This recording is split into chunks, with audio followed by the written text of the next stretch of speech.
Me llamo Elena Méndez y tenía 33 años, cuando mis padres vendieron la única casa que amé en mi vida y falsificaron mi firma para hacerlo. Estaba a 8.000 kilómetros en un proyecto de puentes en Lisboa, cuando mi vecina Laura me envió una foto, un cartel rojo de vendida clavado en el jardín de mi casa. Mi padre me diría después, con una sonrisa, que mi casa había pagado sus vacaciones. No tenía idea de lo que acababa de firmar, y lo que encontré en los registros del municipio convirtió unas vacaciones familiares en un expediente criminal. Bienvenidos a Historias en Calma, donde las personas tranquilas se enfrentan a grandes traiciones y salen adelante con su dignidad y los documentos que lo prueban. Si una mujer serena con una carpeta llena de pruebas es tu idea de justicia, estás en el lugar correcto. Deja un comentario y suscríbete. La gente cree que los ingenieros estructurales somos fríos. No lo somos. Solo confiamos en las cosas que sostienen el peso. Construí mi vida entera así, una carga verificada a la vez. El único lugar donde me permitía ser vulnerable era una pequeña casa de madera en la calle del Molino, blanca con una puerta verde. Mi abuelo, Walter Vidal, la compró en 1971 y pasó 50 años perfeccionándola con sus propias manos. Me enseñó a leer un nivel antes de que pudiera leer un reloj. El día que me gradué, presionó la llave de latón en mi palma y cerró mis dedos sobre ella. Una casa es solo una promesa que te haces a ti misma, me dijo. La casa no era grande, 2 habitaciones, un porche amplio, una cocina que olía a serrín y café. Pero era mía de una manera que nada en mi familia jamás lo fue. Elegida, no asignada. Mi madre recibió la vajilla, mi hermano Marcos toda la atención. Yo recibí la casa. Walter murió 14 meses antes de todo esto. El funeral fue pequeño. Mi madre lloró más fuerte y se fue más temprano. Una semana después, el abogado Eduardo Brandt me llamó a su despacho y deslizó una carpeta sobre la mesa. Yo tenía 32 años, agotada y en duelo. Firmé donde me indicó. «Lee esto cuando puedas respirar», me dijo. No lo hice. Lo archivé y volví al trabajo. Ese fue mi error. Era la hija responsable. Cuando mi madre ofreció guardar una llave de repuesto, «Nunca estás en casa, querida». Se la di sin pensarlo. Cuando mi padre dijo que vigilaría la propiedad, le agradecí. Le entregué a las personas que más me resentían las llaves y una ventaja, y lo llamé ser una buena hija. Ellas miraron mi sueldo estable y mi vida tranquila y vieron no a una persona. Vieron un recurso que aún no habían aprovechado. El proyecto llegó en marzo, un refuerzo de puente atirantado en las afueras de Lisboa. 11 semanas en el lugar. Dije que sí antes de que mi jefa terminara la frase. La semana antes de volar, hice lo que siempre hacía. Facilité la vida de los demás. Facturas en pago automático, lista en la nevera, código de alarma para mi padre, llave de repuesto para mi madre. Crucé un océano, orgullosa de mí misma por ser tan fácil de querer. Ellas no necesitaban el código de la alarma, necesitaban la escritura y ya sabían dónde estaba. Hubo señales que ignoré. 3 días antes de partir, mi madre preguntó con demasiada naturalidad dónde guardaba los papeles de la casa. Marcos, que nunca me llamaba, llamó para hablar de las finanzas familiares. Le dije que estaba ocupada. La semana que aterricé en Portugal, su perfil en redes floreció con fotos de un resort en las Maldivas, bungalows sobre el agua, un chef privado.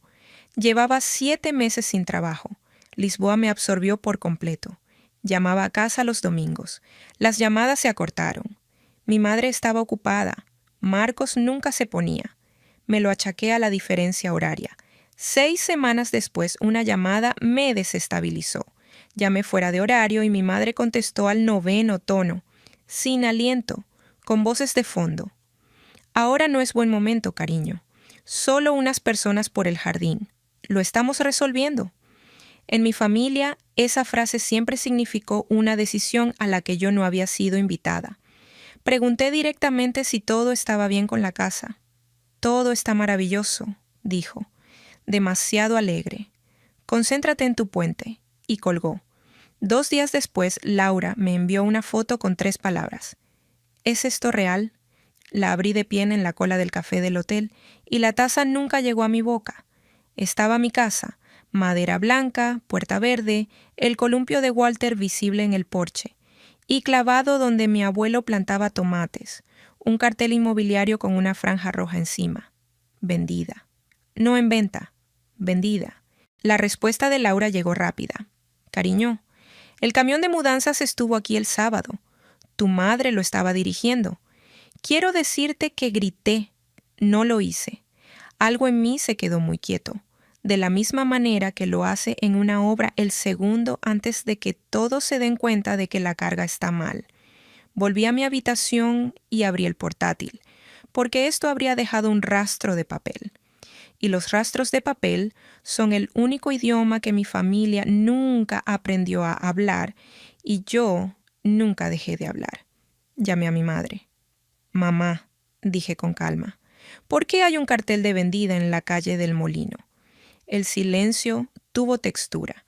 Luego se rió, ligera y frágil. Íbamos a decírtelo. Todo pasó muy rápido. El mercado estaba perfecto. La familia necesitaba esto. Nunca estabas aquí. ¿Quién firmó la venta?, pregunté. No te pierdas en los detalles, ya está hecho. De fondo, la voz de Marcos. Dile que la villa tiene 2 piscinas. 2 piscinas. La casa de mi abuelo se había convertido en 2 piscinas en las Maldivas. Y mi madre dijo lo que había ensayado desde el funeral. Debería haber sido mía de todas formas, Elena. Solo recuperé lo que era mío. No discutí. En cambio dije, tranquila como una puerta que se cierra. Está bien, mamá. Disfruta el viaje. Y colgué y abrí el portal de registros del municipio. No tomé un avión de regreso. Quería hacerlo, pero el puente tenía una prueba de carga que solo yo podía certificar. 12 días más. Así que hice lo más difícil. Me quedé y construí un caso desde 8.000 kilómetros. Los ingenieros no entramos en pánico. Recopilamos datos. A las 2 de la madrugada busqué el número de parcela en el portal público. El registro se cargó. Una escritura de garantía registrada 6 semanas antes, transfiriendo la calle del Molino a una pareja llamada Salcedo. Otorgante, Elena L. Méndez. Mi nombre, mi casa. Una venta de la que nunca había oído hablar, firmada en papel por una mujer que estaba en otro continente. La fecha del cierre saltó primero, el 19 de abril. Ese día yo estaba en un puente en las afueras de Lisboa con casco y 30 testigos, sosteniendo un medidor de tensión ante una cámara con marca de tiempo. No había firmado nada en Portugal salvo el folio del hotel y un certificado de carga. Esa firma en la escritura era una mentira prensada en el registro público. Falsificación. La palabra llegó tranquila y completa, de la manera en que llega la respuesta correcta. Luego miré el bloque del notario. El sello pertenecía a Renata Calderón, mi prima, sobrina de mi madre. 41 años, perpetuamente al borde de la ruina, con certificación notarial obtenida 2 años antes y nunca usada. Había jurado bajo su sello que me había visto firmar un documento del que yo estaba a 8.000 kilómetros. Solicité una copia certificada de la escritura, porque una captura de pantalla es una acusación, pero un documento certificado es un arma. Llegó 9 días después. La extendí sobre el escritorio del hotel. Elena L. Méndez, en la falsificación cuidadosa de mi letra. La R aplanada que yo hago estaba incorrecta. He firmado mi nombre en 10.000 planos. Conozco mi propia letra como conozco mi cara. Y esto era un extraño llevándola puesta. Puse mi pasaporte al lado, entrada a Lisboa el 11 de marzo, sin salida hasta junio. Añadí el registro de mi credencial de obra. 19 de abril, primer registro a las 6:47, último a las 7:12. Portugal. 3 papeles bajo una lámpara de hotel contando una historia que cualquiera podía seguir. Los fotografié juntos con marca de tiempo y los envié a 2 cuentas propias. A la mañana siguiente llamé a Eduardo Brandt. Brandt me recordó antes de que terminara de decir mi nombre. La nieta de Walter, la ingeniera. Hablaba constantemente de ti. Le conté todo. Cuando terminé, su voz se había afilado. Elena, ¿recuerdas lo que firmaste en mi despacho después del funeral? Admití que no lo había leído, no me regañó. Tu abuelo no te dejó la casa en su testamento. La puso en un fideicomiso irrevocable 3 años antes de morir. La casa es propiedad del fideicomiso. Tú eres la beneficiaria y la fiduciaria sucesora. ¿Qué significa eso para la venta? Pregunté. Que tus padres vendieron algo que nunca les perteneció. La casa nunca fue de ellos. Cualquier cosa que firmaron, la firmaron sin ninguna autoridad sobre esa propiedad. Y hay más, dijo Brandt. Tu abuelo incluyó una cláusula de confiscación. Cualquier beneficiario que intentara apoderarse de bienes del fideicomiso mediante fraude perdería cada centavo de su propia participación. Tu madre y tu hermano estaban destinados a heredar de un fondo separado. Al falsificar esa escritura, probablemente han activado la misma cláusula que Walter diseñó para detenerlos. No quiero pelear con ellos, dije cuando terminó. Quiero presentar los documentos. Aterricé 11 días después, un jueves gris. Firmé el puente y fui directamente a la calle del Molino. El cartel seguía ahí, vendida. Un contenedor en la entrada, la cocina vaciada, los armarios de Walter arrancados, los Salcedo rehaciendo la casa que yo había amado. El columpio del porche seguía colgado, WUV 1971, grabado en el roble, meciéndose en el viento. Saqué la llave del llavero y la probé en la puerta verde. La cerradura de 1971 todavía giraba para su llave. Podría haber entrado. En cambio, la puse en el bolsillo de mi abrigo. Todavía no. Entrar ahora sería lo dramático. Yo iba a hacerlo paciente. Antes de presentar nada, llamé a la puerta de los Salcedo y me presenté. Vi cómo la cara de la esposa pasaba de educada a pálida, mientras le explicaba, escritura en mano, que quienes les habían vendido la casa nunca fueron sus dueños. «Tenemos seguro de título», dijo el marido. «Bien», le dije, «lo van a necesitar y los va a proteger. Esto no es su culpa. Ustedes hicieron todo bien». Les dejé el número de Brandt. Luego hice lo frío y correcto. Brandt registró la Lispendens esa tarde. Una notificación pública marcando el título como disputado. En el instante en que quedó registrada, la casa se congeló. No podía revenderse ni refinanciarse. Un documento presentado en silencio detuvo todo el esquema. El caso se construyó solo con hechos. La perita en documentos forenses concluyó que la firma de la escritura no había sido trazada por la misma mano que mis muestras reales. El diario notarial de Renata no tenía ninguna entrada para el 19 de abril. El expediente también contenía un poder notarial supuestamente firmado por mí, con fecha de cuando yo estaba en Lisboa. Falsificado también. La mentira había necesitado una segunda mentira para sostenerse. La detectora Álvarez me llamó personalmente. «Señora, este es uno de los casos de falsificación más claros que he visto. Seguimos adelante». Los mensajes de la familia llegaron en oleadas. Que estaba destruyendo a todos, que era egoísta. Marcos llamó para entrar en pánico, no para disculparse. «Vas a meter a nuestros padres en la cárcel por una casa». Le dije que yo no había puesto a nadie en ningún lugar. Ellos mismos lo habían hecho con un bolígrafo. Mi padre dejó un mensaje amenazante. «Si haces esto, ya no eres mi hija». Me senté un rato con eso y me di cuenta de algo casi gracioso. Me estaba ofreciendo cortarme de una familia que ya había vendido mi casa. Lo que seguían sin ver era que yo no estaba enfadada de la manera en que ellos necesitaban. Las personas enfadadas negocian, pueden ser culpabilizadas y desgastadas. Yo no iba a abandonar nada, solo esperaba que el papeleo madurara, como el hormigón fragua a su propio ritmo, sin importar quién esté gritando. El domingo de la reunión familiar llegó cálido y luminoso. Mi padre en la parrilla. Mi madre con limonada y pastas, esas que solo hace cuando quiere algo. La familia extendida, convocada. Renata en un rincón con cara de no haber dormido en semanas.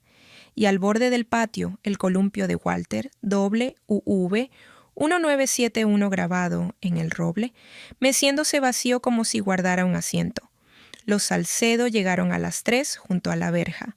La sonrisa de mi madre parpadeó al verlos. Yo los invité, dije.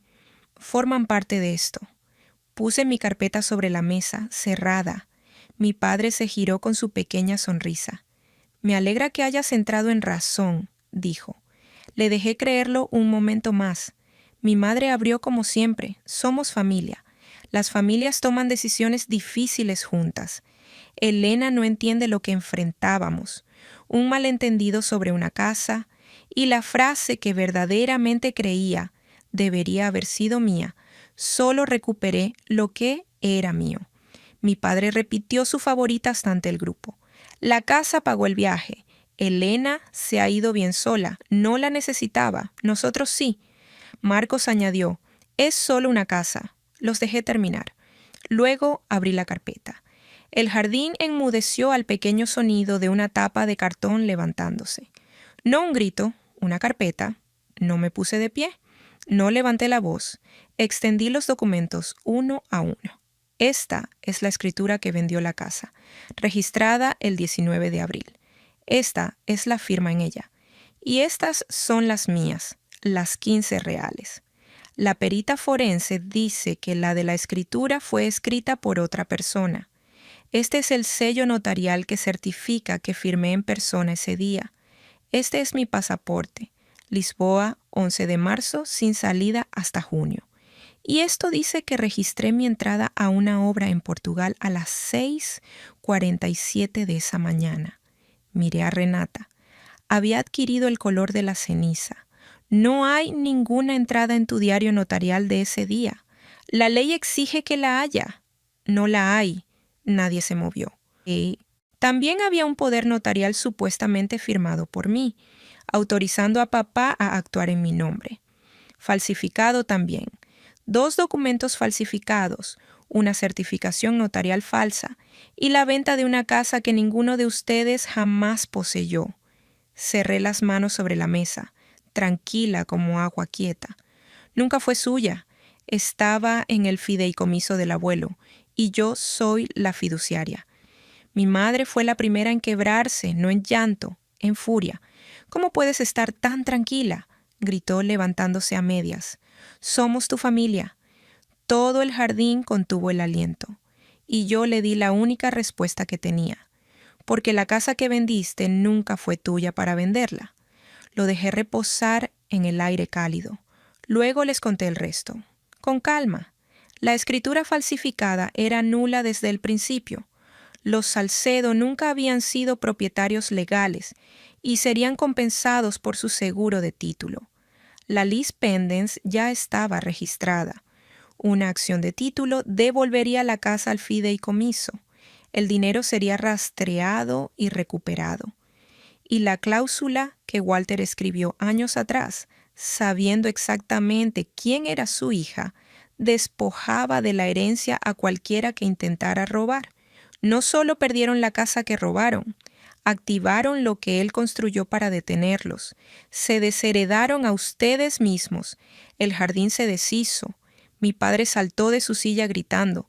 Marcos había palidecido. ¿Cuánto quieren que devolvamos? Ya lo gasté. Las